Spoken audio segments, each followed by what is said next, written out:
നട്ടുച്ചയ്ക്കാണ്, പക്ഷെ ചൂട് പുറത്തുണ്ടെങ്കിലും ഈ പൈൻ മരങ്ങൾക്കിടയിൽ അധികം ചൂട് നമുക്ക് അനുഭവപ്പെടുന്നില്ല. ഞാൻ ഈ കേറി വരുന്നതാണ്, ഇതാണ് ആറാട്ടുവഴി ബീച്ച്. ഈ ഡോൾഫിൻ എന്ന് പറഞ്ഞു ഞാൻ ക്യാമറ ഓൺ ആവുന്നുണ്ടായിരുന്നില്ല. കടല് ഭയങ്കര ശാന്തമായിട്ട് കിടക്കാണ്. പക്ഷെ നമുക്ക് വീഡിയോ എടുക്കാൻ പറ്റിയില്ല, കാരണം നമ്മൾ വീഡിയോ എടുക്കാതെ പോകുന്നു കേട്ടോ. അപ്പം ഇതാണ് ഞാറക്കൽ ഫിഷ് ഫാം. നേരെ ചാപ്പ ബീച്ചിലേക്ക് പോകുന്നു. അടിപൊളിയാണ് കേട്ടോ ചാപ്പ ബീച്ച്. നമ്മുടെ ഇന്നത്തെ വീഡിയോയില് ചാപ്പ ബീച്ചിലെ അതിമനോഹരങ്ങളായ കാഴ്ചകളാണ്. കുട്ടികളൊക്കെ ആയിട്ട് വന്നാൽ എൻജോയ് ചെയ്യാൻ പറ്റിയൊരു ബീച്ചാണ് ചാപ്പ.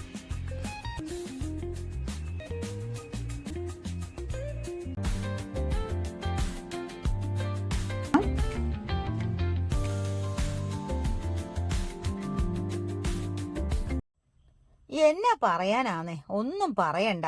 രാവിലെ വെളുപ്പിന് 3 മണിക്ക് ഞാറക്കൽ, എറണാകുളം ഞാറക്കലിലേക്ക് തൊടുപുഴയിൽ നിന്ന് ബുള്ളറ്റിൽ പുറപ്പെട്ടതാണ്. ഒരു 9 ആവാറായപ്പോൾ അവിടെ എത്തി. അപ്പോഴാണ് അവിടെ 10 മണിക്ക് ഓപ്പൺ ആകുകയുള്ളൂ. നമ്മൾ പല സ്ഥലത്ത് നിർത്തി ചായയൊക്കെ കുടിച്ച് വീടേക്ക് എടുത്താണ് പോയത്. അപ്പോഴതേ ചേർന്ന് കിടക്കുന്ന ആറാട്ടുവഴി ബീച്ചിലേക്ക് വന്നു. ശാന്തമായി കിടക്കുന്ന ഒരു കടൽ. അവിടെ വന്നപ്പോഴാണ് ജസ്റ്റ് മിസ്. 2-3 കുട്ടികൾ അവിടെ ഇരിപ്പുണ്ടായിരുന്നു. അവര് പറഞ്ഞു, അയ്യോ ഡോൾഫിൻ. ഞാനിക്കാണെങ്കിൽ കാണാനും പറ്റിയില്ല. ആ സമയത്ത് ക്യാമറ ഓൺ ആകാത്തതുകൊണ്ട് ക്യാമറയിൽ എടുക്കാനും പറ്റിയില്ല. ഡോൾഫിൻ അവിടെ ഉണ്ടോന്ന് എനിക്കറിയില്ല. പക്ഷെ അവിടുത്തെ കുട്ടികളായതുകൊണ്ട് അവർക്ക് അറിയാലോ. അങ്ങനെ അവിടെ കുറെ സമയം റെസ്റ്റ് എടുത്തു കേട്ടോ. അപ്പൊ 10 മണി ആകാറാകുമ്പോൾ നമുക്ക് ഞാറക്കൽ ഫിഷ് ഫാമിലേക്ക് പോകണം. സർക്കാരിന്റെയാണ് ഞാറക്കൽ ഫിഷ് ഫാം. ഒരുപാട് സംഭവങ്ങൾ കാണാനുണ്ട്. അങ്ങനെ കുറച്ച് സമയം റെസ്റ്റ് എടുത്തിട്ട് ഡോൾഫിനെയും കാണാൻ പറ്റിയില്ല. എന്തായാലും നമ്മൾ നേരെ വന്നു ഞാറക്കൽ ഫിഷ് ഫാമിലേക്ക്. ഇവിടെ വന്നപ്പോഴാണ് ഗോവിന്ദ, ഇവിടെ പണി നടക്കുന്നത് കൊണ്ട് എല്ലായിടത്തും നമുക്ക് കയറാൻ പറ്റത്തില്ല. അപ്പൊ എന്നാലും കുറെ സംഭവങ്ങളൊക്കെ ഉണ്ട് കേട്ടോ. പക്ഷെ നമ്മള് ഈ പണി നടക്കുന്നതുകൊണ്ട് എല്ലായിടത്തും കയറാൻ പറ്റത്തില്ല, നമുക്ക് വീഡിയോ എടുക്കാൻ പറ്റില്ല. അപ്പൊ നമ്മൾ അവിടുന്ന് പണിയൊക്കെ കഴിഞ്ഞ് എല്ലാം സെറ്റായി ഓക്കെ ആയിട്ട് വരാമെന്ന് പറഞ്ഞു പോന്നു. ഒരു ഡിസംബർ ജനുവരി ഒക്കെ ആകുമ്പോൾ എല്ലാം സെറ്റ് ആവുമെന്നാണ് പറഞ്ഞത്. അടിപൊളിയാണ് കേട്ടോ ഈ ഫിഷ് ഫാം എന്ന് പറഞ്ഞാൽ, അടിപൊളിയാണ്. നമ്മൾ നിൽക്കുമ്പോൾ തന്നെ മീനൊക്കെ ഇങ്ങനെ ചാടുമായിരുന്നു. നേരെ പിന്നെ അവിടെ നിന്ന് പോന്നു ചാപ്പ ബീച്ചിലേക്ക്. ഞാൻ ആദ്യമായിട്ടാണ് ചാപ്പ ബീച്ച് എന്ന് കേൾക്കുന്നത്. ഇവിടെ വന്നപ്പോ അടിപൊളി, നട്ടുച്ചയായിട്ടോ. ഇതാണ് ചാപ്പ ബീച്ച്. പക്ഷെ നമുക്ക് അങ്ങനെ വെയിലിന്റെ ആ ഒരു സംഭവം നമുക്ക് ഫീൽ ചെയ്യുന്നില്ല. കാരണം ചെറിയൊരു തണുപ്പ് കാറ്റുണ്ട്. ഈ പൈൻ മരത്തിന്റെ ചോട്ടിലായതുകൊണ്ടാണോന്ന് അറിയില്ല. പുറത്ത് ആ കടലിന്റെ ആ തീരത്തുള്ള ആ ചൂട്, എന്താ പറയാ, പുറത്തുള്ള കടലിന്റെ ആ ഭാഗത്തുള്ള ചൂട് ഈ മരത്തിന്റെ ചോട്ടിൽ നിൽക്കുമ്പോൾ നമുക്ക് കിട്ടുന്നില്ല. ഇവര് ഇരിക്കാനൊക്കെ പറ്റും. തെങ്ങും തടിയിൽ ഇങ്ങനെ വൈറ്റും ബ്ലൂവും പെയിന്റ് അടിച്ചിട്ട് പ്ലാസ്റ്റിക് ഒക്കെ ഒരു സ്റ്റൂൾ പോലെ ആക്കിയ സംഭവങ്ങളാണ്. ഇങ്ങനത്തെ നെറ്റിന്റെ ഊഞ്ഞാലാണ്. ഞാനതിനകത്ത് ഇരുന്നു. അപ്പൊ നമ്മൾ ഇതൊക്കെ കണ്ടിങ്ങനെ കാഴ്ചകൾ കാണാൻ പറ്റും. ഇന്ന് എന്താ പറയാ, തിരക്ക് ഇച്ചിരി കുറവാണ്. അല്ലെങ്കിൽ സാറ്റർഡേ സൺഡേ അവധി ദിവസങ്ങളിലാണല്ലോ തിരക്ക് കൂടുതലുണ്ടാവുള്ളൂ. എന്നാൽ അത്യാവശ്യം ഉണ്ടായിരുന്നു. അപ്പൊ ഇങ്ങനെ കടലിന്റെ ഭംഗിയൊക്കെ ആസ്വദിക്കാൻ പറ്റും കേട്ടോ.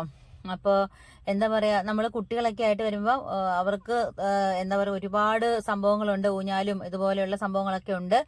ഞാനിങ്ങനെ ഇങ്ങനെ കിടന്നൊക്കെ ഇങ്ങനെ നമുക്ക് കടലിങ്ങനെ ആസ്വദിക്കാൻ പറ്റും. ഞാൻ ഉറങ്ങി പോവായിരുന്നു ചെറിയൊരു തണുപ്പ് കാറ്റും കൊണ്ടൊക്കെ ആയപ്പോ.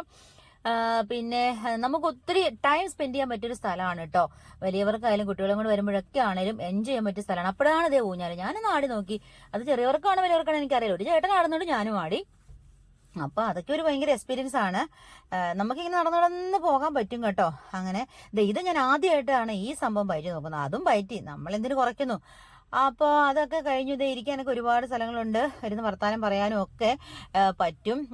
അപ്പോൾ വൈകുന്നേരങ്ങൾ വരുവാണെങ്കിൽ അടിപൊളിയായിരിക്കും കേട്ടോ. ഇതിലൊന്ന് കയറണം എന്ന് എനിക്കുണ്ട്. അത് ഞാൻ കയറും എന്തായാലും, വരുന്നതിനും പോരുന്നതിനും ഇപ്പുറം എന്റെ കടൽ. അപ്പോൾ ഇത് ഇല്ലിയുടെ സംഭവമാണ് ഇരിക്കാനൊക്കെ ഉള്ളത്. അപ്പോൾ കണ്ടോ, ഇതാണ് ചാപ്പ ബീച്ച്. ഇങ്ങനെ നീണ്ടു കിടക്കുകയാണ് കേട്ടോ. നമുക്ക് അങ്ങോട്ട് നടന്നൊക്കെ പോകാൻ പറ്റും. പിന്നെ ഇത് കണ്ടോ, ഇതും അങ്ങനെ ഈ സ്പൈഡർമാൻ കയറുന്ന പോലെ കയറുന്ന സംഭവമാണെന്ന് എനിക്കറിയില്ല. സത്യമായിട്ടും അതിനെ കളിയാക്കല്ലേ, എനിക്കിത് മനസ്സിലായില്ല എന്താണെന്നുള്ളത് എനിക്കറിയില്ല. പിന്നെ ഇങ്ങനെ കുറേ ഐറ്റംസ് ഉണ്ട് കേട്ടോ. അപ്പോൾ മരം കണ്ടു. പക്ഷേ ഈ പൈൻ മരത്തേലൊന്ന് കറങ്ങിയില്ലെങ്കിൽ എന്ത്, സിനിമയിലൊക്കെ കാണുന്നില്ലെന്ന് കറങ്ങാൻ നോക്കിയതാ, എവിടെ എത്താൻ, ഫ്ലോപ്പായി. പിന്നെ സ്ലോ മോഷനിലേക്ക് ഒന്ന് കറങ്ങി. ഒരാഗ്രഹമല്ലേ, നമുക്ക് അടിച്ച് പൊളിക്കാൻ പറ്റും കേട്ടോ. കാരണം തിരക്കും കൂടെ കുറവായതുകൊണ്ട് നമുക്കങ്ങ് എന്താ പറയാ, അടിപൊളി എൻജോയ് ചെയ്യാൻ പറ്റും. പിന്നെ അവിടെ ഇങ്ങനെ ഇരുന്ന് നോക്കി, ഇങ്ങനെ കടലിലെ ഭംഗിയൊക്കെ ആസ്വദിക്കാൻ പറ്റുന്ന ഒരുപാട് സംഭവങ്ങൾ ഇങ്ങനെ ഉണ്ട് കേട്ടോ. പിന്നെ അപ്പോഴാണ് പശുക്കൾ മേയുന്ന കണ്ടു. അപ്പൊ എല്ലാം കൊണ്ട് നമ്മൾക്ക് ഭയങ്കരമായിട്ട് നമ്മുടെ കണ്ണിന് കുളിർമ നൽകുന്ന, നമുക്ക് മൈൻഡ് ഫ്രീ ആയിട്ട് സെറ്റായിട്ട് അടിച്ചു പൊളിക്കാൻ പറ്റിയൊരു സ്ഥലമാണ് കേട്ടോ. അതുപോലെ ഒത്തിരി വലുതൊന്നുമല്ല, പക്ഷെ ഉള്ള സ്ഥലം അടിപൊളിയാണ്. അങ്ങനെ എനിക്ക് എന്താ ചെയ്യേണ്ടതെന്നായിപ്പോയി. അവിടെ ഇവിടെ എല്ലാം ഞാനിങ്ങനെ ഓടിപ്പാഞ്ഞ് നടക്കാൻ എനിക്ക് തോന്നി. ഒരു കൊച്ചു പിള്ളേരെ പോലെ എൻ്റെ മൈൻഡൊന്നും ആയിട്ടോ, അത്ര നമ്മൾക്ക് മൈൻഡ് ഫ്രീ ആകും. അതേ വെള്ളം, അപ്പം വെള്ളത്തിലൊന്ന് കയറി ഒന്ന് തുഴഞ്ഞൊന്ന് ആക്ട് ചെയ്താണ് കേട്ടോ. എന്തിനു കുറയ്ക്കുന്നേ, നമുക്ക് ഇഷ്ടം പോലെ അർമാദിക്കാൻ പറ്റുന്നൊരു സ്ഥലം എന്ന് പറയുമെങ്കിൽ പറയാം. കാരണം എന്താ വെച്ചിട്ടുണ്ടെങ്കിൽ വേറൊന്നുമല്ല കേട്ടോ, ഇങ്ങനെ നമുക്ക് ഊഞ്ഞാലാടാനും ഇരിക്കാനും മണലിൽ ഓടി നടക്കാനും ഇങ്ങനെ ഇരുന്ന് വർത്താനം പറയാനും മരത്തിന്റെ ഇങ്ങനെ ചാഞ്ഞ കമ്പിക്കൂടെ ഒക്കെ ഇങ്ങനെ കയറി ഇരിക്കാനും നടക്കാനൊക്കെ പറ്റിയൊരു സ്ഥലമാണെന്നേ. അപ്പൊ അതുകൊണ്ട് അതെ, ചുമ്മാ ഞാൻ ഇങ്ങനെ അടിച്ചു പൊളിക്കുവന്നേ. എനിക്കാണെങ്കിൽ എന്താ പറയാ, ഒന്നും പറയാനില്ല, അത്രയ്ക്ക് രസമാണ്. ഞാൻ ബീച്ചുകളിൽ പോയിട്ടുണ്ടെങ്കിൽ ഇങ്ങനെ എൻജോയ് ചെയ്തൊരു ബീച്ചില്ല കേട്ടോ ഇങ്ങനെ. അപ്പോൾ അതെല്ലാം കഴിഞ്ഞു. അപ്പം ഇതാണ് എറണാകുളം ഡിസ്ട്രിക്റ്റില് ഞാറക്കൽ എന്ന് പറഞ്ഞ സ്ഥലത്ത് നിന്ന് മാലിപ്പുറത്തേക്ക് പോകുന്ന വഴിക്കുള്ള ചാപ്പ ബീച്ച്.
കൊച്ചിനെ കൊണ്ടാ പുള്ളി കയറിയത്,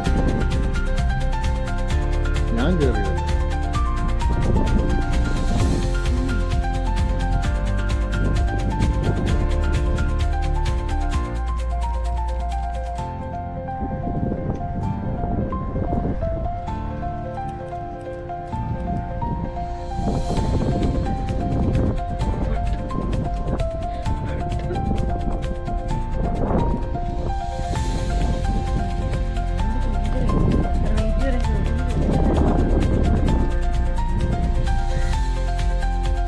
ഇതൊക്കെയാണ് ചാപ്പ ബീച്ചിലെ വിശേഷങ്ങൾ. അപ്പോൾ എല്ലാവരും നമ്മുടെ ചാനൽ സബ്സ്ക്രൈബ് ചെയ്യണം, ലൈക്ക് ചെയ്യണം, കമന്റ് ചെയ്യണം, ഷെയർ ചെയ്യണേ. അപ്പോൾ ശരി.